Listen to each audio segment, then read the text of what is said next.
de pueblo. ¿Ya? Vale. Bueno, buenas tardes.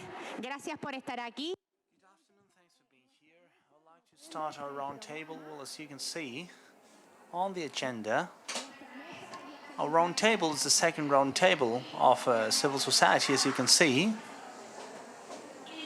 I insist once again, hello.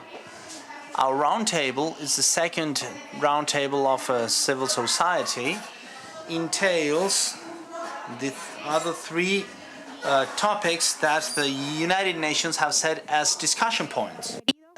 The ones that refer to social participation and institutional mechanisms with gender perspective, the equality plan and budget, the national Women, Peace and Security Plan of Action, and conservation, protection and rehabilitation of the environment.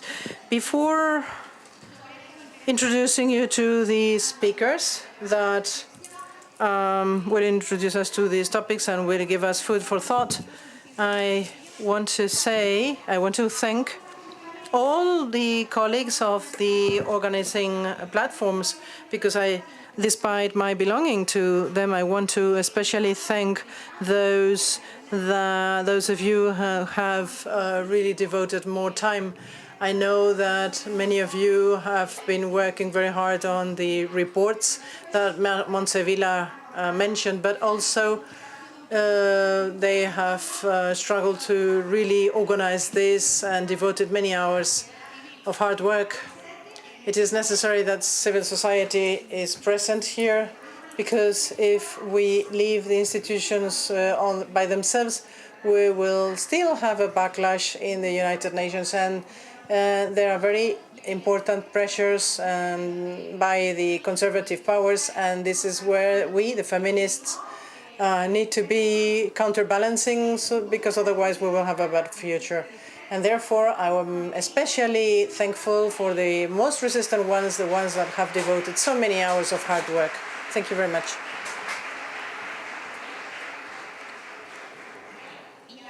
And now, I inform you of the social participation, the fourth axis. We are going to hear Mrs. Francisca Guisado from the CEDAW Sombra platform, and the CEDAW Sombra, the Impacto de Género Ya and Beijing plus 25 platforms. They have a lot of impact, but she's a feminist, a militant, and a tireless fighter or struggler. And also to deal with the National Plan of Action for Women, Peace and Security, we have Mrs. Rosabel Agirregomezkorta from the CEDAW Andalucía platform, the White Plus network, and the feminist group of the CPDE. She's also a tireless fighter, but she's never tired. And last but not least, Mrs. Laguna, who is going to speak about conservation and rehabilitation and protection of the environment. This is another fighter, in this case eco-feminist, who is going to be very enlightening. So I'm going to give the floor to Mrs. Francisca Guisado for the first topic to be covered. Well, good afternoon to all of you. I have a big responsibility in being here. It is an intense and important day, and we were able to see this. We have participated also in the meeting with the Guild. But I think that the historical moment that we are living is very important. Civil society and the feminist movement is here, and the fact that it is present here is so important. And we are preparing also the events for next year. But I came here representing many, many women, and this is also super important. If I could have my PowerPoint, you would see. Yeah, it's ready. As I was saying, I come representing many women, and therefore these women are reference for fight, or are a reference to fight, and it's child responsibility. In the fourth conference, World Conference, it was declared that empowerment of women and their participation in conditions of equality in all the spheres of society, including the participation in the decision-making processes and the access to power, are fundamental for the achievement of equality, development, and peace. But after 25 years, what is the current situation? What are the reivindications that from the feminist movement we are still doing? Can we speak about a true democracy without counting with the participation of more than 50% of the world population on equal terms? Are we implementing all the possible mechanisms to facilitate this equality? You will agree with me that democracy, participation, and power are processes that are intimately linked to each other. They are a central or a core element of democracies is the coordination and the movements that facilitate same possibilities and equal possibilities to all citizens in the participation of power mechanisms, because this all means the participation in all civil rights, the access to leadership positions, etc., but also the duty to participate in political life. And therefore, equal access for men and women to power, to decision-making, and to leadership at all levels is an essential requirement for the good democracy.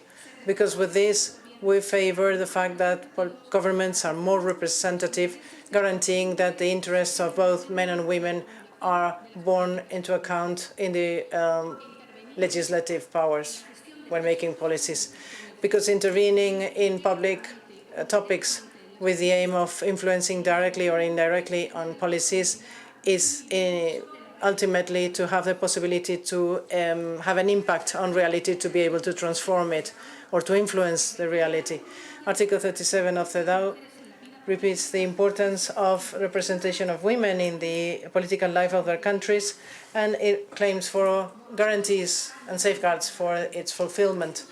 But still questions these international frameworks and international recommendation have been enough, and the feminist struggle has been, the outcomes have been enough.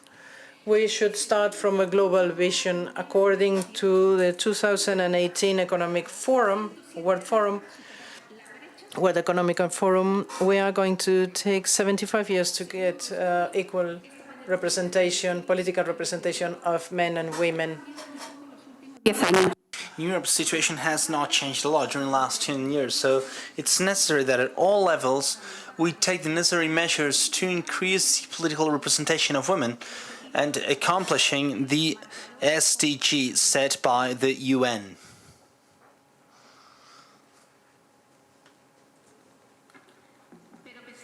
But despite at the last election to the European Parliament, it has become the most parliamentary parliament in the EU. 46%, more than 46% of seats are occupied by female MPs for the first time ever. So here you can see the parity evolution as regards what I'm just saying. But despite this good figure, we need to say that except Spain, Sweden and Finland, no other country in the economic European community has surpassed this figure. Denmark with a 37.4 and Belgium, and I guess she means Austria, with a 37.3 reach or are close to that limit of a parity democracy. On the other side we have Hungary, Croatia and Latvia, the countries that are further away from parity in terms of their legislation chambers, with a percentage that there's roughly 20%.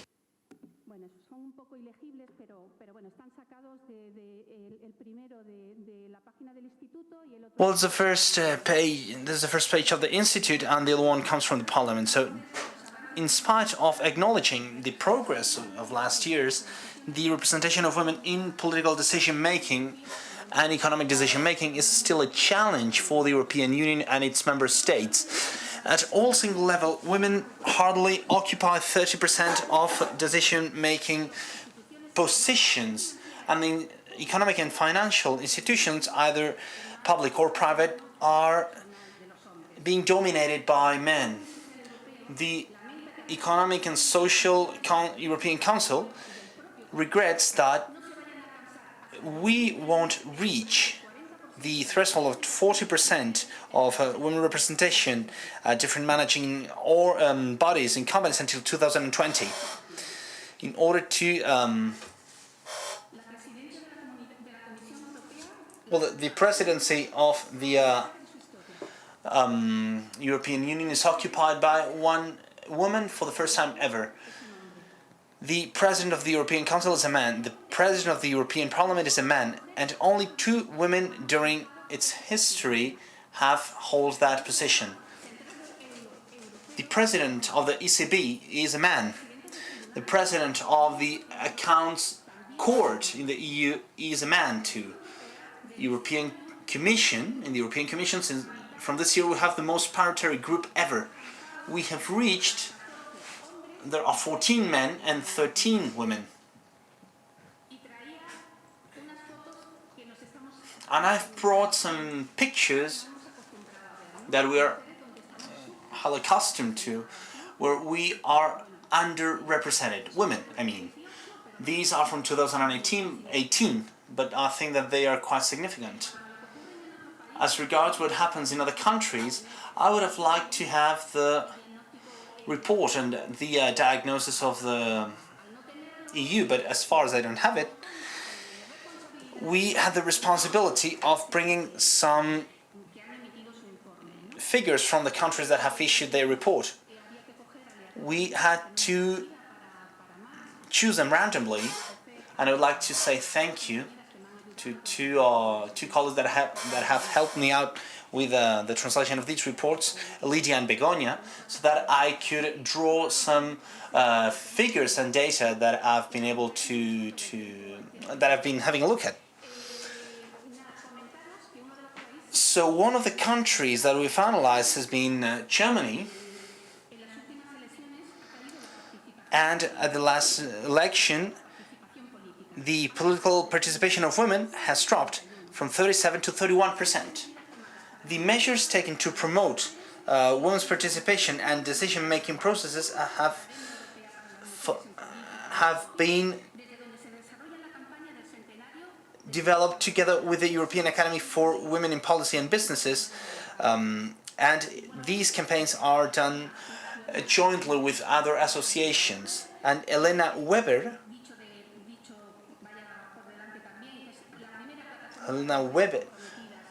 has developed the first platform of women committed with politics, and they are working so that more women can assume management positions and can participate in decision-making process, not only in businesses but also in politics.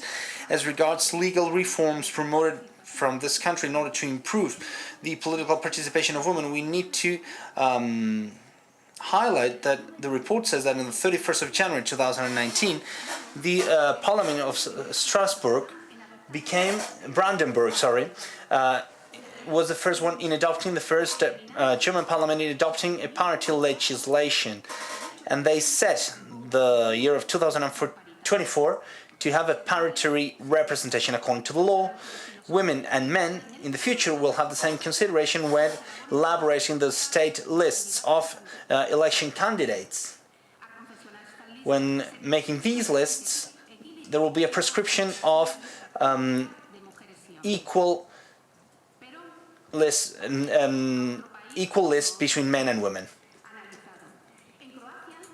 In Croatia, there has been a reduction in terms of candidates to the parliament. From 39%, we've moved to 21% between 2016 and now. The percentage of women in the government hardly reaches 20%, and during last years, women have been holding some important positions at state level. We could we could say that there has been some progress at very individual or specific segments, but it's necessary to keep working to reach balance at every single level. As regards the actions and measures that have been taken to promote the women's participation in decision-making process and public life, it is highlighted the obligation of including a gender rate of at least 40% of representatives of one sex at every single list. It's important the role that is allocated to civil society organizations that have been working on the empowering of women in order to increase their participation in politics. This makes that the underrepresentation of women could be identified in that country as a political problem.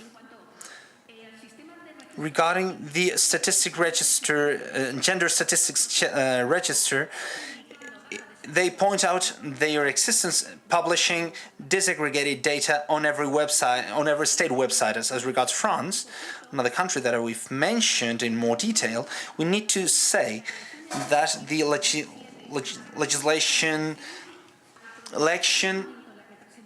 set a milestone because there was an increase of women's participation, reaching a rate of almost 32%. There's a paritary government since 2012.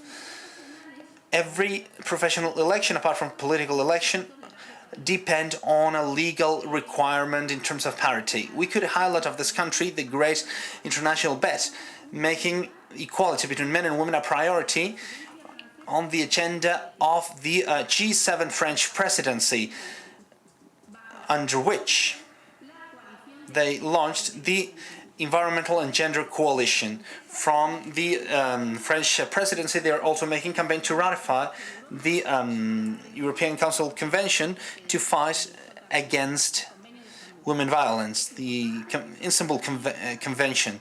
It's important to highlight the effort in order to reinforce the participation of civil society in defending women rights.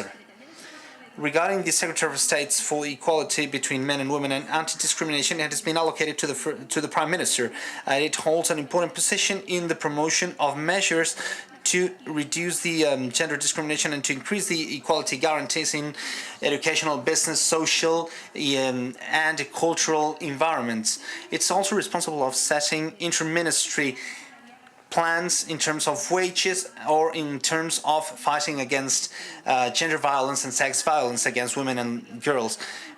It's important to have a consultative authority created in year 2013 that belongs to the Prime Minister too.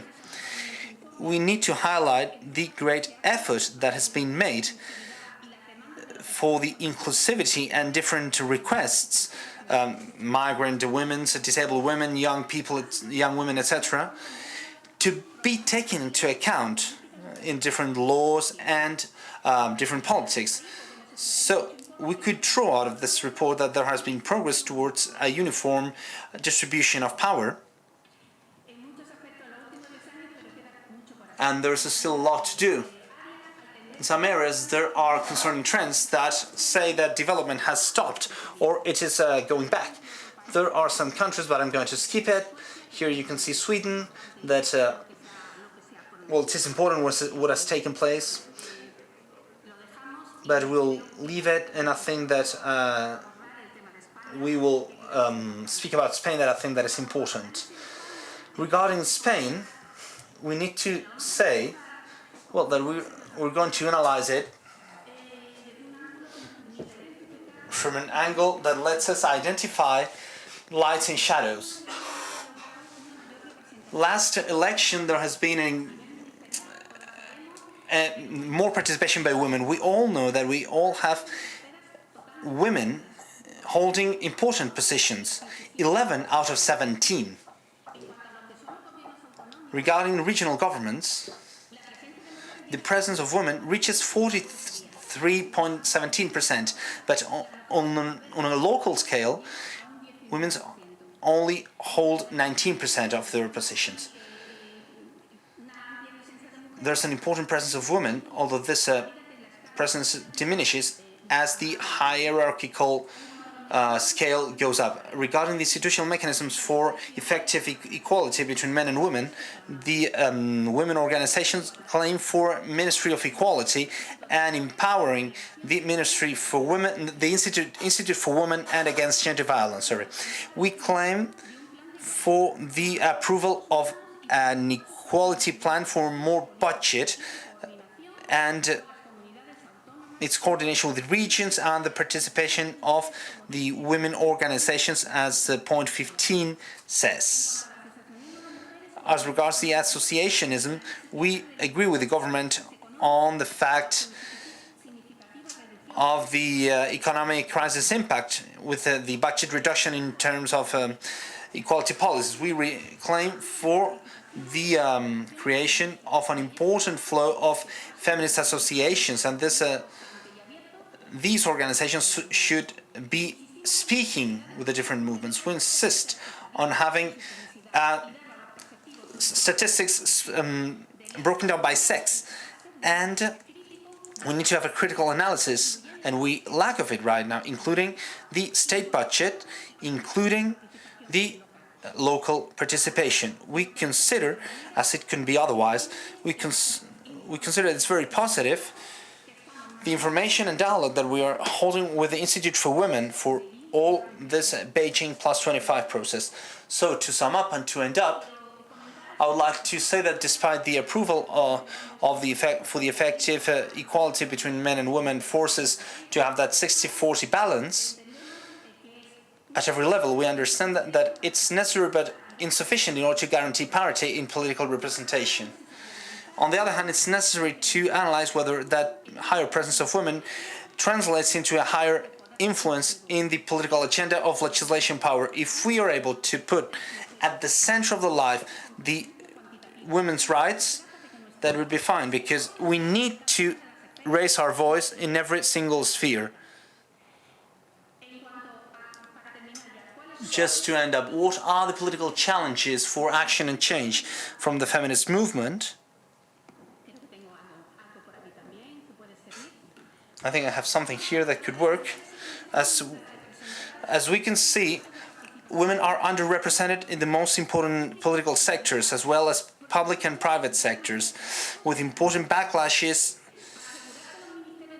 in different aspects. It's key that women hold the top management positions in order to guarantee all these goals. So we need a collaboration, a crossover collaboration among different stakeholders, especially women associations. Now, we are seeing a world reaction against extreme right-wing parties. And the group UN Women, in their pre-report of Beijing, say that it affects almost 1/3 of the world population in Europe, North America and Latin America, with an impact on laws and national and international institutions against abortion and sex rights and reproductive rights, violence against women, public education and conciliation. So the fact of tackling and stopping the situations is key. So this is why we request actions to neutralize the external and internal barriers in order to exercise the right to political participation from a leadership point of view. We are speaking about reviewing the merit and, well, the merit systems, promotion systems based on a physical presence,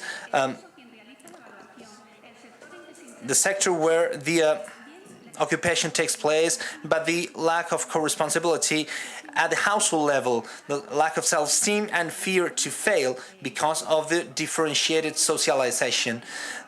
There are many barriers that prevent women from participating in power spaces, so it's not only about wanting to be there, but being there in decision-making processes that affect our daily lives, and to end up La conmemoración del 25 aniversario that well, as the UN says, into the commemoration of the 25th anniversary of the Declaration Platform of Beijing 2020 is a meeting point to insist on reaching human rights for every woman and girls. Thank you.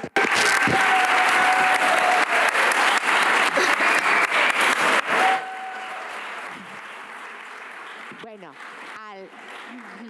al hilo de la intervención de Paqui, me olvidé que lo tenía pensado.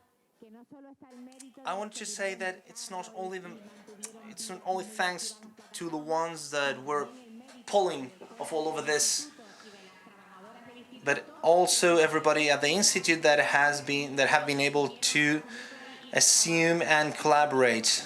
I think it has been very important. Y ahora doy paso a nuestra segunda ponente. Floor to our second speaker, that is going to speak about women in peace processes. So thank you very much for the invitation to be here sharing all this with you. I think that I have the most unknown agenda for today. The general idea is that it is an agenda that has to do with these poor women of these countries in conflict situations, as the all these people that are seeking for asylum, migrant women, and feminist movements have seen that sometimes as something that didn't have to do with them.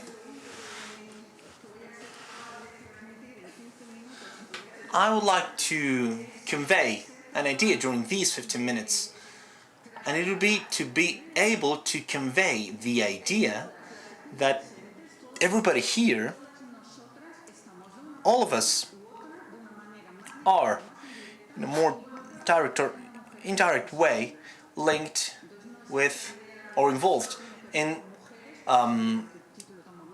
women's in peace processes and safety procedures. Safety and peace, it has to do with conflicts, of course.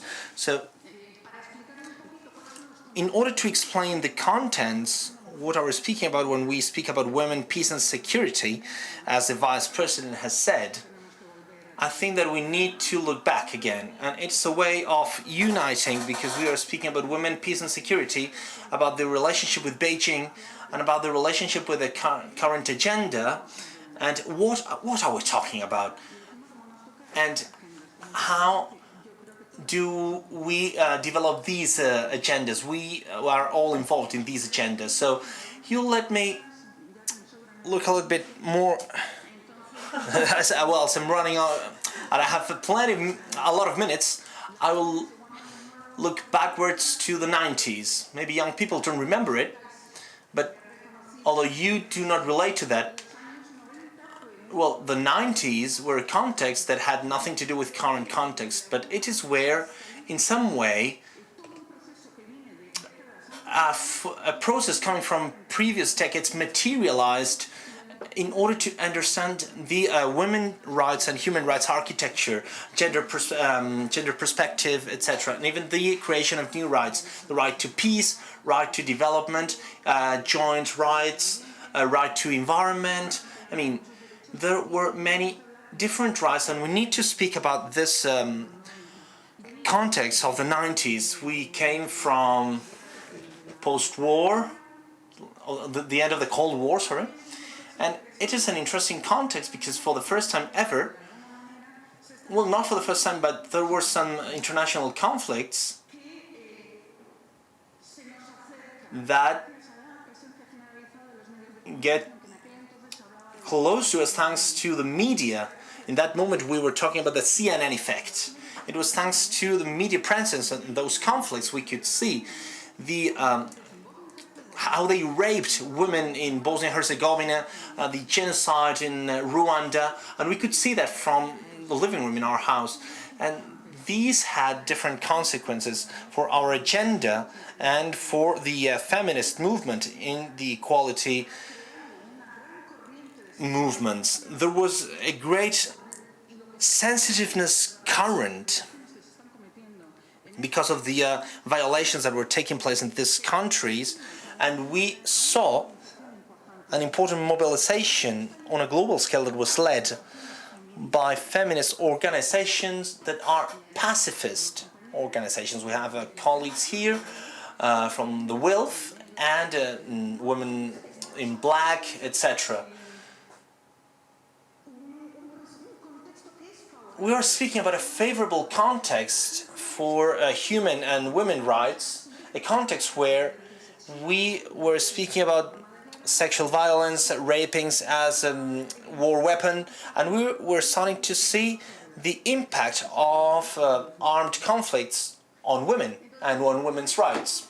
So, in this context, Beijing happened, and Beijing compiles all this and compiles all these reivindications that all these pacifist and feminist organizations are claiming for, and this is included in the action platform Beijing. And I invite you all to read again the original texts, because I think that it's good to remember these streams, these horizons, and this spirit. And I think, well, this is where I want to go to, because the resolution 1325 and the resolution Women, Peace and Security and Safety can only be understood with these contexts out of a strong and pacifist women organization. So what's the milestone, so to speak? We celebrated Beijing, where we said different things that will be later on compiled in a milestone resolution for the feminist movement and for the women's rights. This is the passing by the Security Council of the UN of the resolution 13/25, because it is a human rights instrument, another one, but it had been passed. It's not a soft right like the ones that feminists are used to. It is mandatory because it's a resolution that comes from this UN Security Council, though. So it is mandatory. That's the main difference. So, despite when it had emerged from that space, it's a human rights instrument that has to be used by us. So what does this resolution rescue? It drinks from Beijing, of course, and it reflects the importance of women's participation in every single process.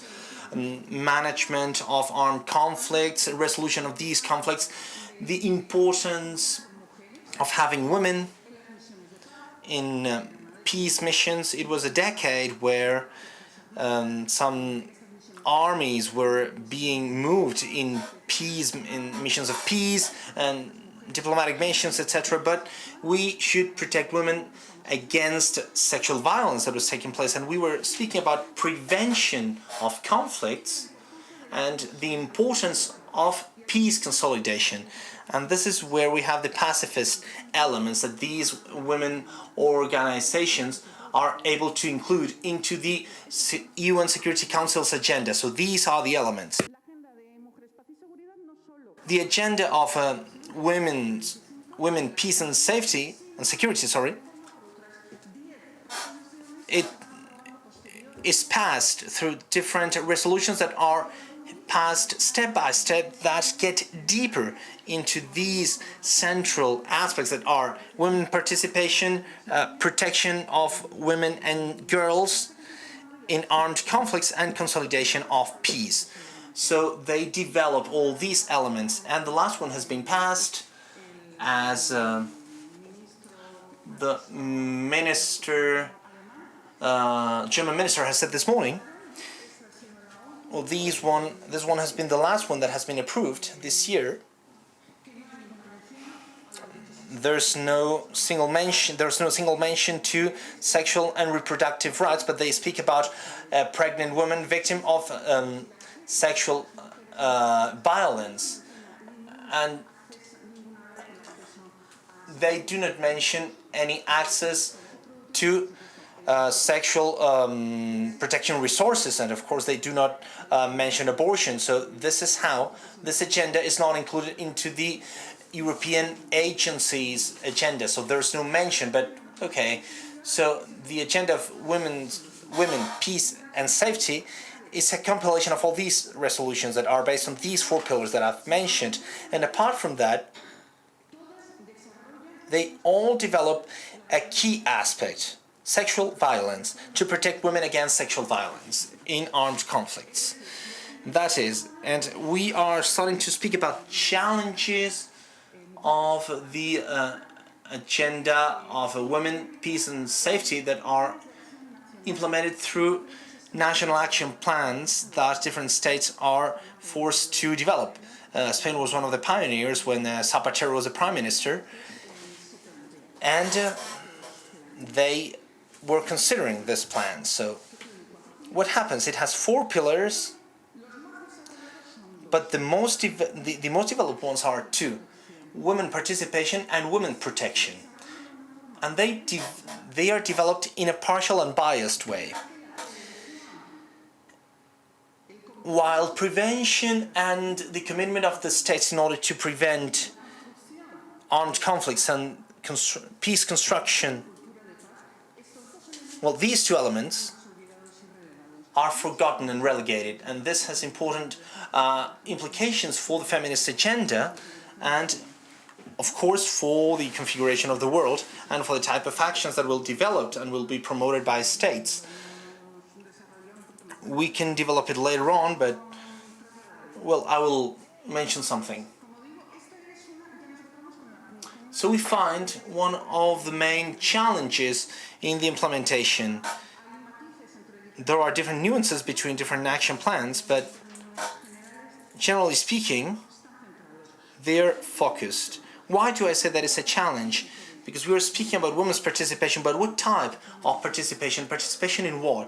So this has been the access door, not the access door, but it would say a very big access door, in order to increase the number of women in armies and the different police bodies, etc. To want more women, so more women to the armies. Yes, these are women participating in peace missions, and this is being used by every single country. So women participating in peace missions and this high-level teams, diplomatic missions, political missions, etc. The percentages are much lower, although we know that, well, the report that was developed by UN Women in 2015, reviewing how the agenda of women, peace and safety was being implemented, they were speaking about specific surveys in terms of level of success and sustainability, if there were women or not on the round table, and sustainability level is higher if there are women. But participation is, well, this is usually the participation. In terms of civil society, it is reduced to some specific consultations to civil society, so it's not substantial participation. And regarding the gender indications to measure the participation in action plans, number of women that have participated in the speech given by this person or that person or the ex-army. Well, this is the participation of women. I mean, how you interpret participation to protection to women is also very stereotyped or highly stereotyped. Women are seen as victims of sexual violence. The bigger violence within the whole range of violences that women can suffer is very much focused on the sexual violence. And protection is limited to this type of actions that, of course, are important. Please do not misunderstand me. It deviates the attention from other structural violences that were mentioned here, that are cultural violence, symbolic violence, violence or types of violence that in the end are keeping this inequality, discrimination, and the other types of violence against women. So much emphasis put on one certain type of violence makes us forget about the rest of violence types. Two examples of this preeminence of sexual violence. In the state action plan, there are 4 theme areas. One is focused on sexual violence, and the other one on treating women and girls with exploitation means. And there are 4 goals. 3 tackle actions related to sexual violence. The concern for violence has always been present, even from the beginning. Even the creation and the concern about peace, safety, and its influence on the rights of women and the bodies of women. This came from Bosnia, Rwanda, and other previous conflicts. However, these latest years, this has increased attention in Europe and in OECD countries. And in fact, the British government is one of the main promoters because they are more closely related to this as a result of the last scandal, exploitation scandal. What is that? What? And therefore, its committee has passed this year a set of recommendations to eradicate exploitation, sexual abuse, addressed to humanitarian actors or stakeholders. And this is a document that does not contribute anything new and is not a binding document. And therefore, we're always talking about another gap. That in no case, despite the recognition or the acknowledgement of the links that it has with the 2030 agenda and then with the plan against women trafficking or social policies or economic policies, because all this is influencing on the agenda of peace and security women agenda. There are no specific policies stating how these synergies are going to be coordinated, and therefore they are applying punctual and individualized actions to tackle the agenda.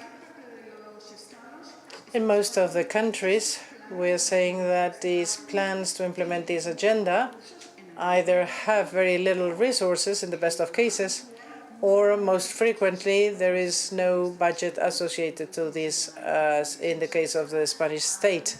Then how are you going to implement this? It is left to the ministry's own devices. The main ministries applying and implementing the Women, Peace and Security agenda are the ones of Defense, the Defense Ministry, and the Peace Corps of the Ministry of the Interior. In the case of Spain, complemented with international cooperation actions, thanks to the Ministry of Foreign Affairs.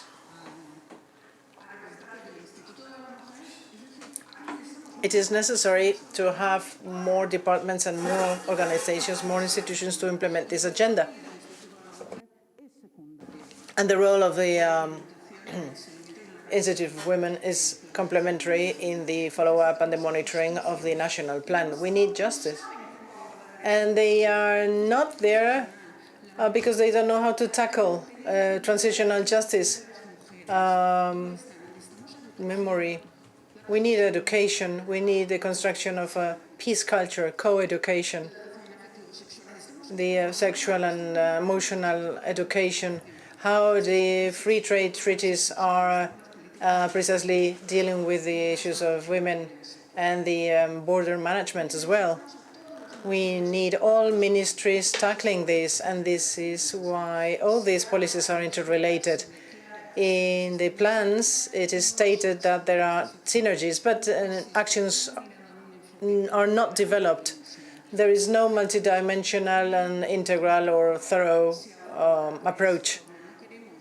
We don't want to have consultative or informative meetings. Participation needs to have a different nature. We need resources for participation in addition.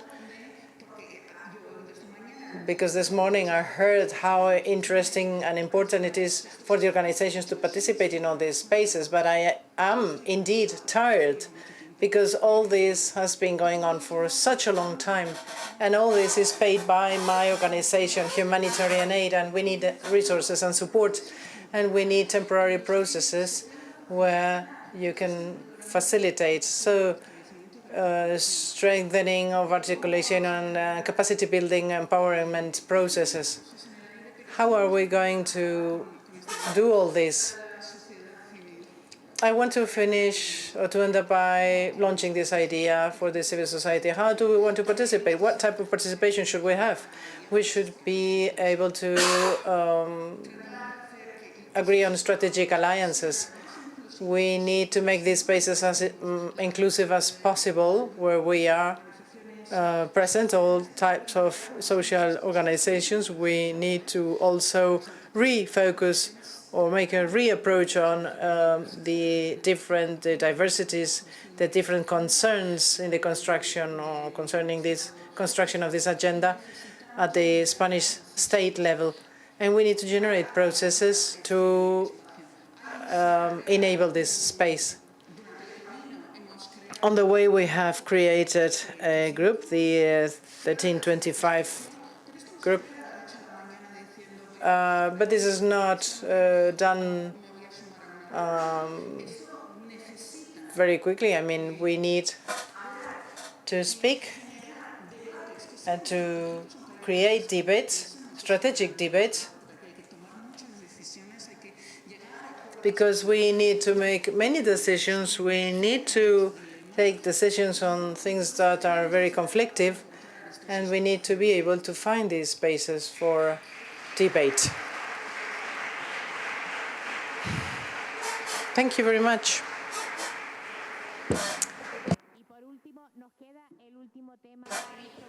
And now we will deal with the last topic in our agenda, which is going to be presented by Laura Laguna. I'm going to give the floor to her.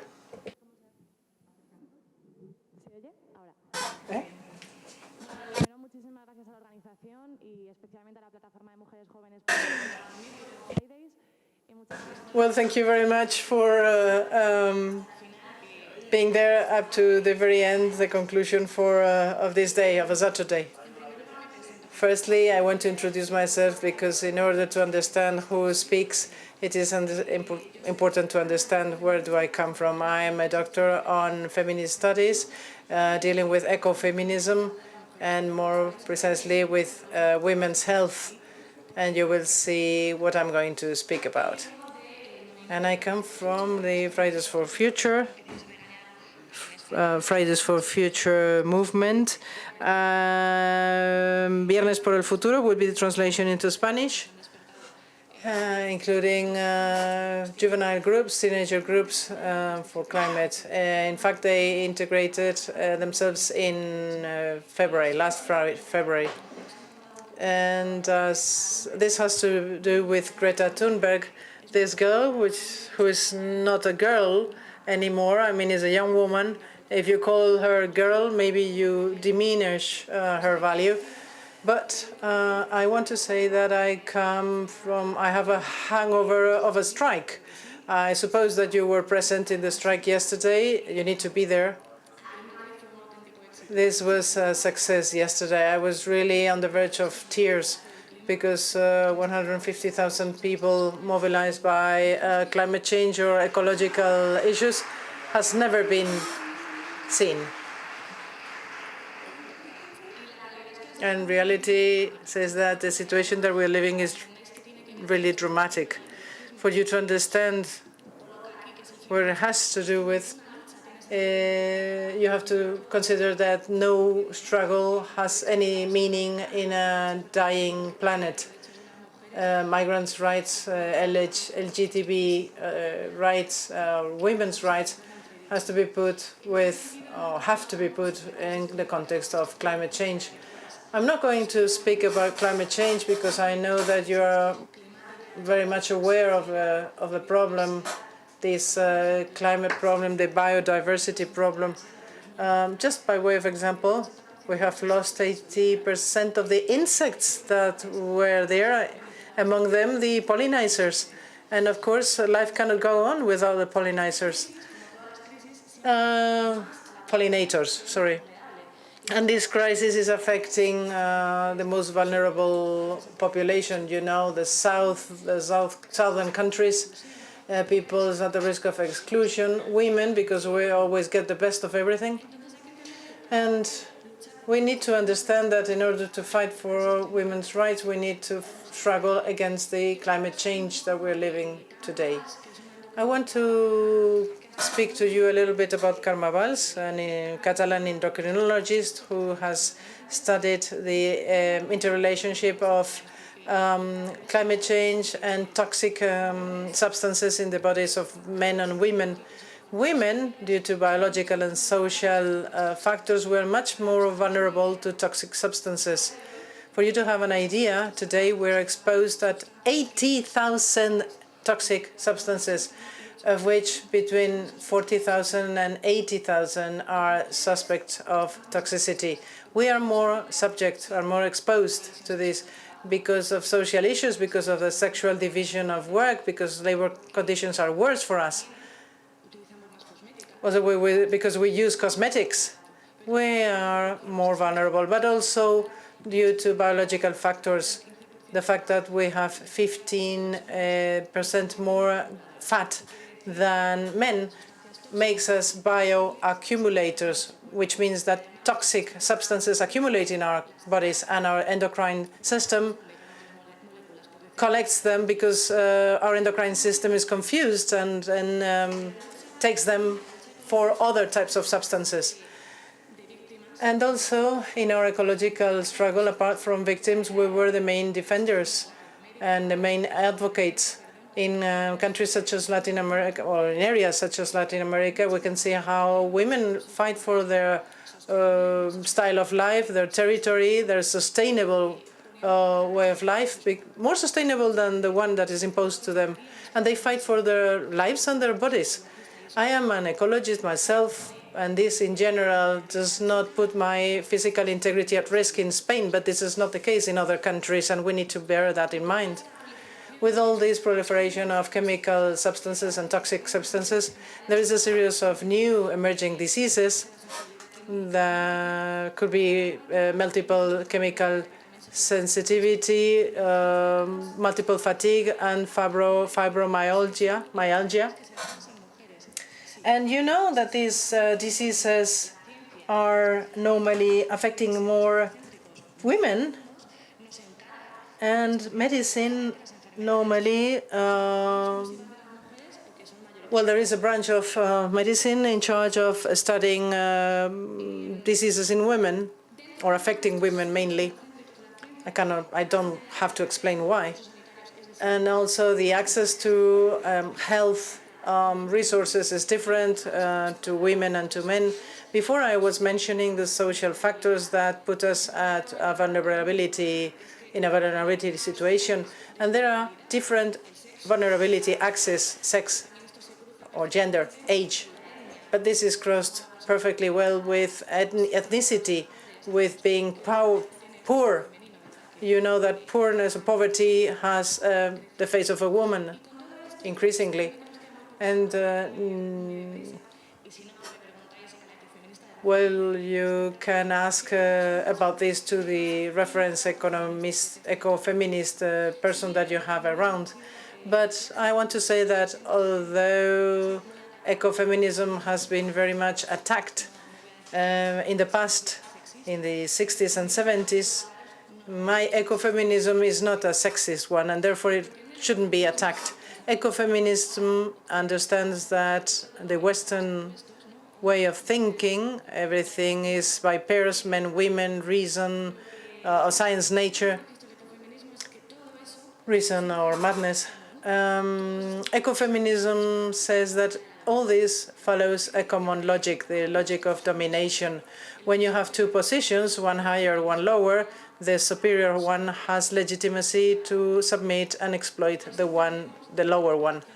And this is why we understand that the exploitation of earth, of bodies, of animals is linked conceptually through this logic of dominance. Ecofeminism wants to point out that all this violence, these policies that extract everything from people, animals, and the earth can be combated or fought against through a more holistic concept or vision. I want to give some keys proposed by or suggested by ecofeminism. I'm going to cite Georgia Guerrero, Marta Pascual, who are benchmark ecologists and ecofeminists.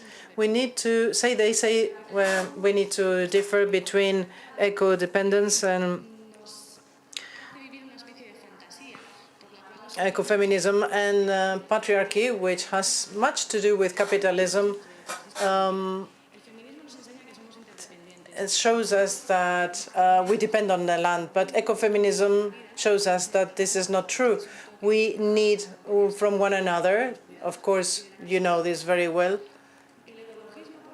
Ecologism shows us the eco-dependence. Everything that we dress, do, eat, everything that configures our life comes from some physical means that, in many cases, are going to be, are endangered, and in some other cases are scarce. For example, copper was one of the most abundant minerals, and even copper is now lacking.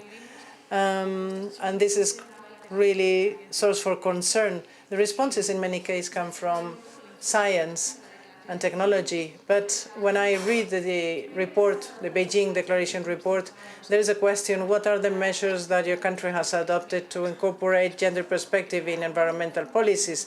The answer was fostering information in women for science and technology, which has led us to this point. It would be impossible or very difficult that it takes us out of here. I'm not a technologist or technocrat, and I think that ecologism has to put the life at the center of everything. We need to base ourselves on material conditions of life, and therefore we need to value biodiversity, establish mutual support relationships, a democracy, cooperation relationships, community relationships. We have been lost in capitalistic individualism. How would you put together ecologism and individualism? My question to you is, well, I understand that you are in feminism organizations. Do you consider yourselves ecologists? I don't know. Any of you in ecologist organizations, have you seen patriarchal dynamics in those organizations? When these things happen and these movements have emancipatory capacity, and when they put themselves into relationship, they combat or they fight much better. They retrofeed each other. I know we want to finish right now. It's late. I'm going to end up by quoting Alicia Puleo, one of my main references in eco and critical ecofeminism. She says that a feminism that does not understand that the environment is a feministic question is not taking into account the total number of women. There are other women at the other end of the world that are sewing our T-shirts talking about feminism, and they are exploited, and they are at the other end of the world, and they are women as well. We need to understand this. And she also said that ecofeminism is the feminism that is aware of the century it is living in. This is the social and civilization ecological crisis that we're living in. Thank you very much.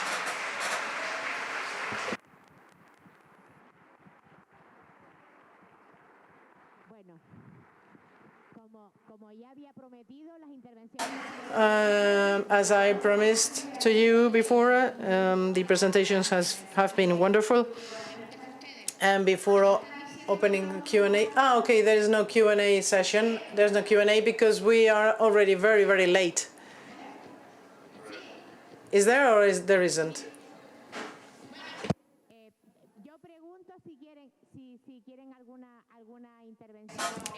Is there any question? For this table and the previous session, the previous table. So it's 2 sessions, right? I was going to say this, but they were saying, no, but it's late. Well, it is convenient to make the Q&A session for the 2 tables, but a short one. Okay, people are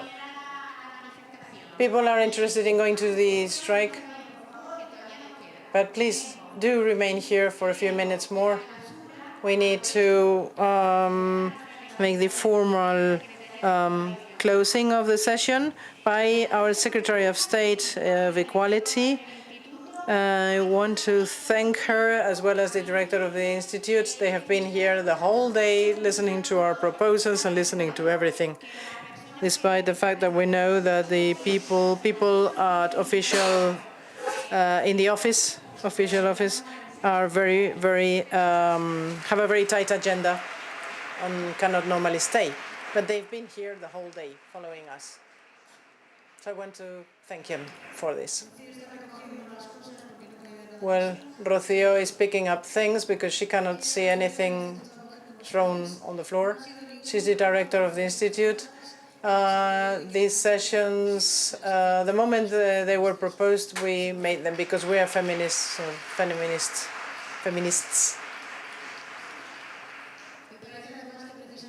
I also think that in the equality plan that we are preparing in the government, there was a plan with 150 measures. And of course, an equality plan is not just an adding up of different measures. We have pending or unresolved matters. The SAP, the United Nations, said that there is no sense in speaking about the SAP because it has nothing. I mean, we don't have to talk about this because it's not really related to health. And we need to impugnate. Now the conclusions should be removed. And why do we have the 25-26 Peking conference? We need to contest. We spoke about medical violence on the bodies of women, and it is a moment to think together. And in terms of participation of the social, the civil society, there should be peace missions with men and women, like Haiti, the Haiti case, which was a failure because women were not present at the tables. There were only the blue helmets and the men, because I always say the same men defending the same values, and I'm tired of not seeing women seated at those decision-making tables. We also have the NGOs always. Let's see how we can channel this participation in terms of linking. You remember Davos, the Davos meeting? Everybody was saying that, well, we will have drinking water, and with this, the danger of those women that are giving birth and dying after giving birth will end. Well, this was not the case. There were African women that were advocating for all this, and we need to contest when we see our quota reduced, because we are 51% of the population. So no quotas, because I am a majority, not a minority. So please do not reduce my presence. I want to give a warm welcome to the directors, the new directors of the Institute for Women, which is a pleasure to receive you and welcome you. And I also want to thank the platforms, the different institutions that are working so hard. We were preparing a law for equal labor, and we had to compile 5 measures very, very hurriedly and very in a rush. Do you know how difficult was it to get the paternity leave? Well, all these measures carry about a lot of attempts, but it was such an achievement to have an economic minister that was a woman. That made a difference, really. And even with the participation with the affiliation permits, for example, or leaves to take care of a family, we were not able to remove this. And as long as we don't jump from caretaking to talking about distribution, when we talk about caretaking, we are allocated that very quickly. But when we talk about distribution, that is quite a different thing. If we do not have women in their decision-making organs, it does not mean that we have less talent or we are not so efficient. No, it means that these institutions are not democratic. We need to claim them because of not being democratic. I don't want the universities to have more teachers or more professors. No, I want everything to be democratic. And I want the participation of women to be democratic. Europe has taken a conciliation directive very hurriedly, and it's very slow since 2013 with the decision-making directive. We're making history from 1992. Aristotle came out this morning. Well, he was a guy. And we are having a very accurate data gathering. But of course, we're a majority and we must never forget this. So let's go to the strike.